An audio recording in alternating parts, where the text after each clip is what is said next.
Welcome to the MD Moto Group channel. I'm Dr. Brian Dominguez.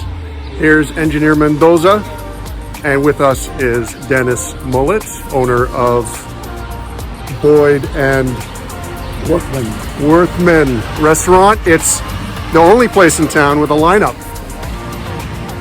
Today we're going to learn a little bit about Amish country and the culture and why that thrives and succeeds. So check it out.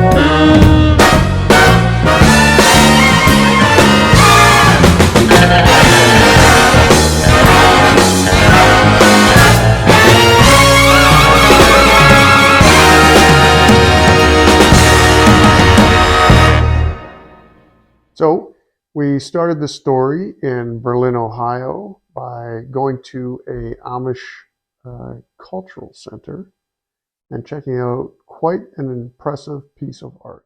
When we went into the cultural center, we saw this incredible 265-foot long, 10-foot high cyclorama mural named Behalt, which tells a story of the Amish and Mennonite people from their start in Zurich, Switzerland, around 1525, up to the present day. So it circled around the entire room, and then the presenter sort of went piece by piece explaining the history. So it was a really good presentation. It was funny, it was well balanced. You didn't have to be religious to enjoy it. So that was really, really great. And it was a very clear history of the Amish, the Mennonite, and the Hutterite communities, where before I didn't really understand the difference or the similarities. And so that it made it much more apparent.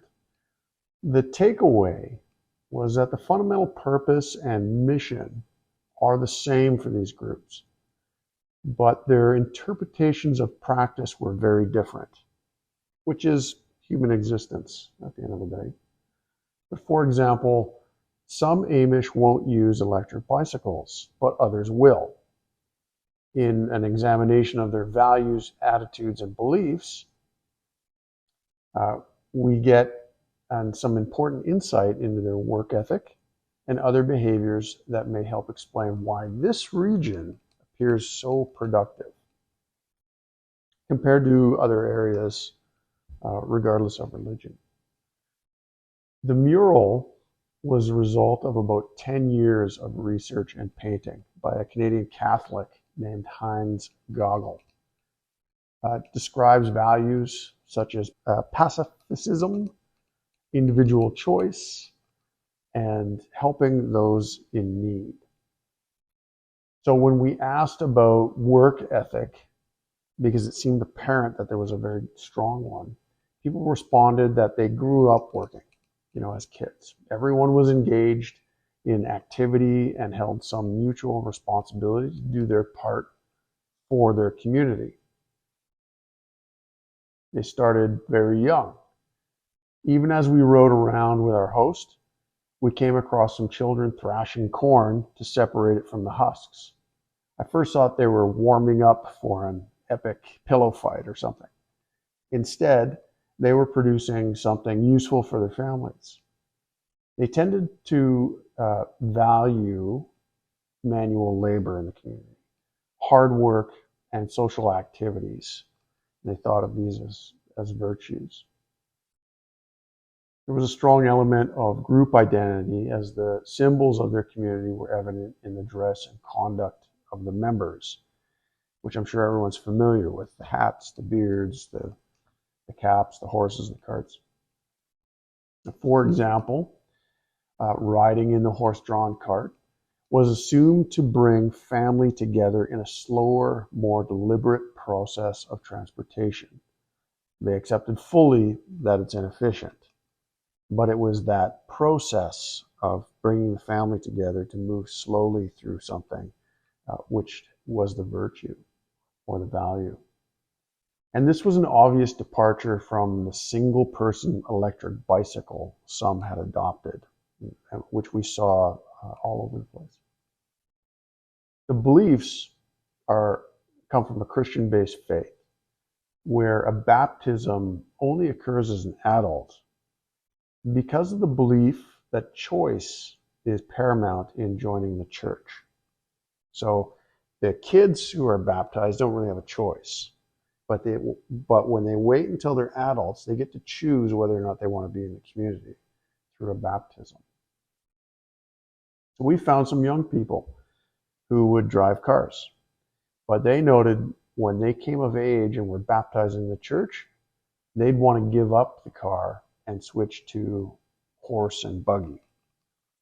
So that could be, I could see where that would be challenging, and that was mentioned. But this is an artifact of the culture that became apparent, which may not have been otherwise obvious to us on passing. So a norm tells a story, or a norm like this tells a story about the internal dynamics of the culture and the theory of action versus the espoused theory that they may have, right? So they may talk about how it should be, and then there's sort of how things get done. Which is very interesting. So these values, attitudes, and beliefs seem to come together to form a culture of productive work ethic. The 2022 U.S. labor force statistics suggest that this state of Ohio has a higher labor productivity than the national average. And our observation of the region as we traveled through showed a very organized, clean, and productive society, which was a pleasure to experience.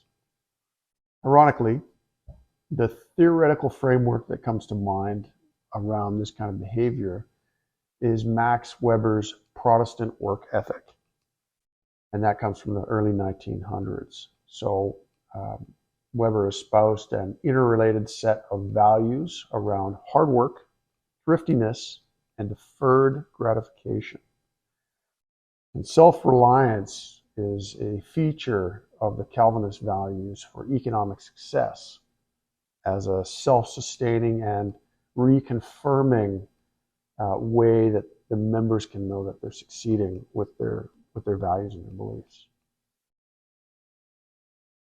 And so then that becomes a part of the Amish economic success story, is this sort of hard work, this value for self-reliance, and the community that they contribute to and that they support. Anyways, it was a fantastic experience. We're grateful for our host and just the folks that were around that we got to experience. Well, I hope you found this as interesting as we did as we traveled through Berlin, Ohio, and visited the Amish community. If you like that, then hit the like button, and we'll see you next time.